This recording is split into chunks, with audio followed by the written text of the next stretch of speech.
Hello students, next कर रहे हैं क्वेश्चन 7 एक्सरसाइज 6.2। क्वेश्चन है, सिद्ध कीजिए कि एक त्रिभुज की एक भुजा के मध्य बिंदु से होकर, इस स्टेटमेंट को ध्यान से पढ़ना है, त्रिभुज की एक भुजा के मध्य बिंदु से होकर दूसरी भुजा के समांतर खींची गई रेखा तीसरी भुजा को समद्विभाजित करती है। क्वेश्चन एक बार यहाँ पे डायग्राम से समझेंगे कि एक भुजा है, ए बी का पहली भुजा का मध्य बिंदु लेना है। हमने यहाँ पर इस ए बी भुजा का मध्य बिंदु लिया, ये ई है।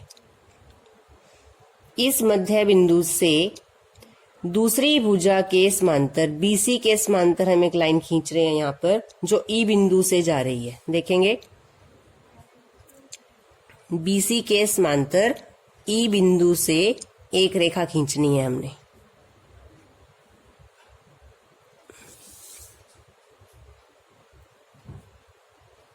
तो ये जो तीसरी भुजा है ए सी, इसको किसी बिंदु पर काटेगी। मान लिया ये पॉइंट एफ है, तो ये तीसरी भुजा को समद्विभाजित करती है। ये जो रेखा है, ये ई बिंदु तो मध्य बिंदु दिया हुआ है ए बी का, और जो ये रेखा है तीसरी भुजा ए सी को एफ बिंदु पर काट रही है। तो हमने सिद्ध करना है जो एफ है वो ए सी का मध्य बिंदु है। क्वेश्चन को समझना जरूरी है। ई मध्य बिंदु दिया हुआ है और ये दिया है कि जो ई एफ है वो बी सी के समांतर है। हमें सिद्ध करना है एफ ए सी का मध्य बिंदु है। तो यही लिखेंगे हम यहाँ पर। जब सिद्ध करना है इस तरह से, तो क्वेश्चन को पहले सबसे पहले लिखना होता है कि हमें दिया क्या है। दिया है त्रिभुज ए बी सी में, ए बी सी हमने एक त्रिभुज ले ली है। इस त्रिभुज में ई ए सी का ए बी का मध्य बिंदु है।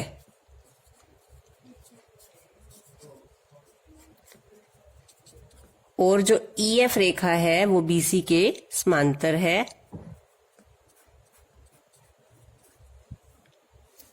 हमें सिद्ध करना है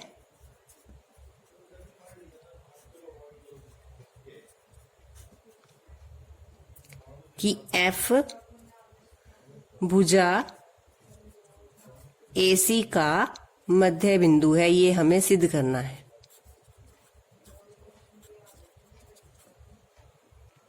तो कैसे हल करेंगे इसे? अब हमें ये पता है कि जो ई एफ है वो बी सी के समांतर है। जब किसी त्रिभुज में एक भुजा के समांतर कोई भुजा होती है तो आधारभूत समानुपातिक प्रमेय से अन्य दो भुजाएं समान अनुपात में विभाजित होती हैं। उससे पहले हम एक ये लिख लेते हैं कि जो ई है ए बी का मध्य बिंदु है। हल में एक बार लिखते हैं, ई भुजा ए बी का मध्य बिंदु है।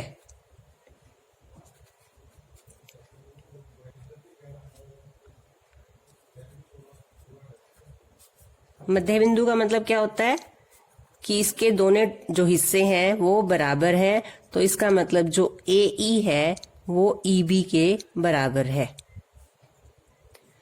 अब लिखेंगे ई एफ समांतर बी सी। जब त्रिभुज में एक भुजा के समांतर अन्य भुजा हो तो इससे क्या होता है कि अनुपात बराबर होंगे। तो ए ई बाय ई बी बराबर A F by F C, आधारभूत समानुपातिक प्रमेय।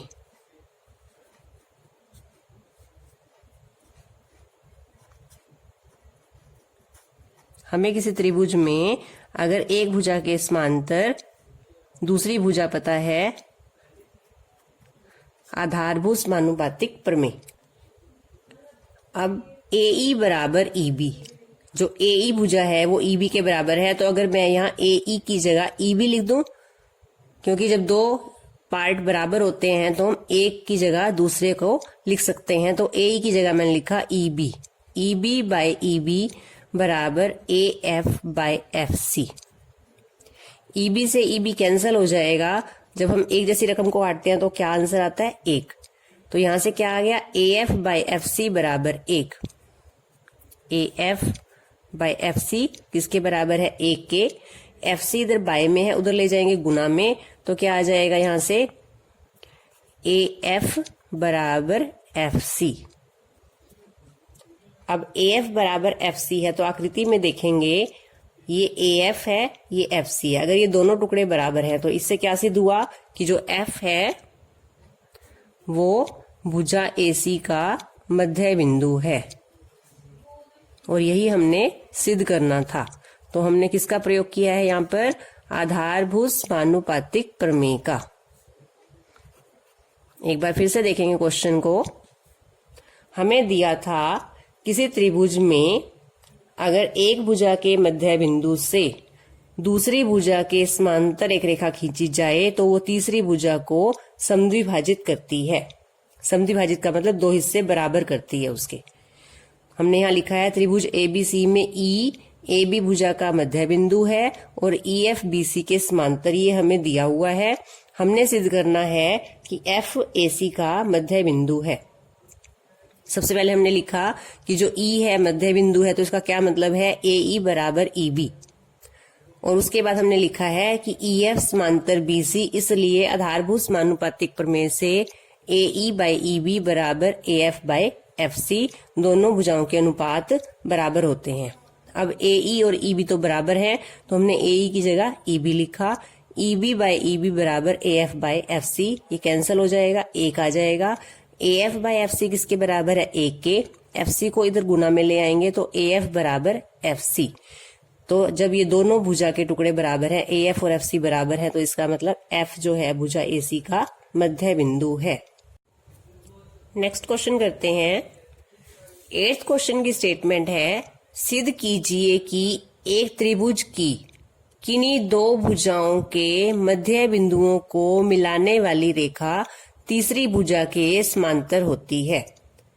अब अगर मेरे पास ये स्टेटमेंट है और मैं आकृति ना बनाऊं तो हमें क्वेश्चन समझ में नहीं आता, तो इसलिए आपको ये आकृति बनानी जरूरी है। बुक में सिर्फ स्टेटमेंट दी हुई है, ये आकृति हमने खुद बनानी है।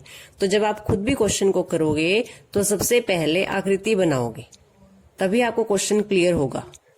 अब किन्हीं दो भुजाओं के मध्य बिंदु, ये दो भुजाएं AB और AC ले ली मैंने, और इनके दो मध्य बिंदु, इन दोनों के मध्य बिंदुओं को मिला दिया। तो मान लो AB का जो मध्य बिंदु है वो E है और AC का मध्य बिंदु F है, और EF को मिलाने वाली रेखा ये आ गई। हमें सिद्ध करना है तीसरी भुजा के समांतर है। पहली भुजा ये, दूसरी ये, तो तीसरी कौन सी होगी? BC। तो मुझे सिद्ध क्या करना है कि EF BC के समांतर है। तो यहां से क्वेश्चन क्लियर हुआ कि हमने सिद्ध करना है EF समांतर BC। सबसे पहले लिखेंगे क्या दिया है, क्या सिद्ध करना है, फिर हल करेंगे। तो दिया क्या है?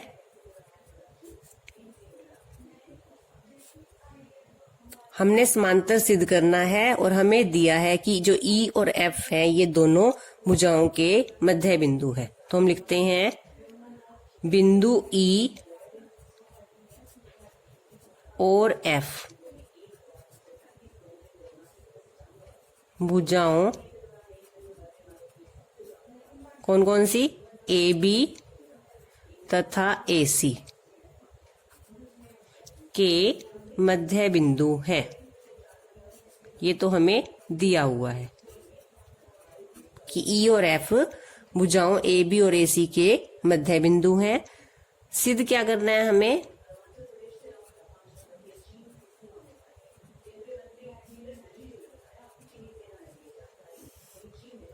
EF समांतर BC।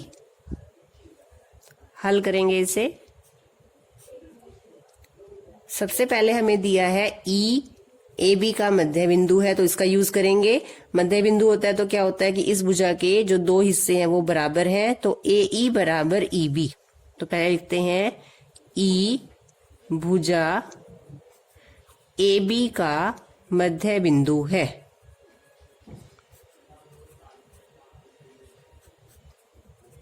इसलिए AE बराबर EB,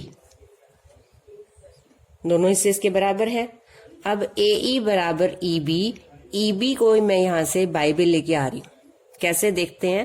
पहले हम इसको ऐसे लिख लेते हैं, AB बराबर EB है, EB गुना 1, किसी भी संख्या को या किसी को भी 1 से गुना करेंगे तो वही आ जाता है, तो EB या EB गुना 1, तो EB आएगा।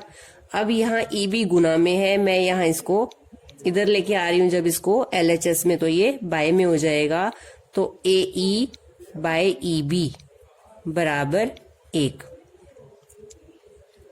इसे समीकरण 1 नाम दे रहे हैं। इसके बाद हम लिखेंगे कि जो F है वो भुजा AC का मध्य बिंदु है। इसी प्रकार F भुजा AC का मध्य बिंदु है। मध्य बिंदु है तो क्या होगा, इससे दोनों हिस्से इसके बराबर होंगे, तो इसलिए AF बराबर FC। उसी तरह से AF बराबर FC को लिख देते हैं FC गुना 1। FC को LHS में लेके आएंगे तो बाय में आ जाएगा, AF बाय FC बराबर 1। इसे समीकरण 2 कहते हैं। अब जो ये समीकरण 1 में AE बाय EB बराबर 1 है और AF बाय AC भी बराबर 1 है, या ये कह दें कि दोनों की RHS बराबर है दोनों समीकरण की, तो LHS भी क्या होगी, बराबर।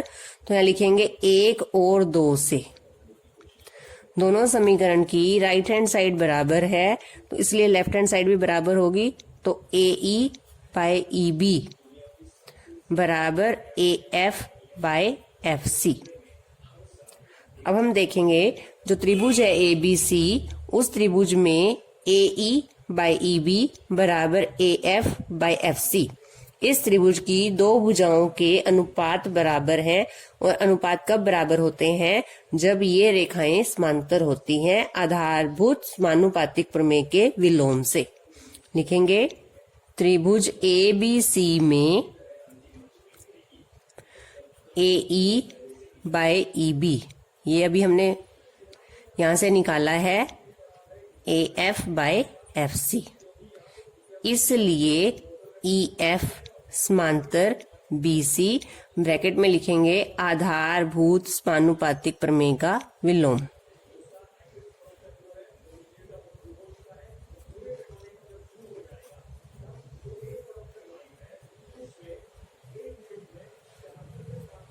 और यही हमने सिद्ध करना था कि ये रेखाएं समांतर होंगी।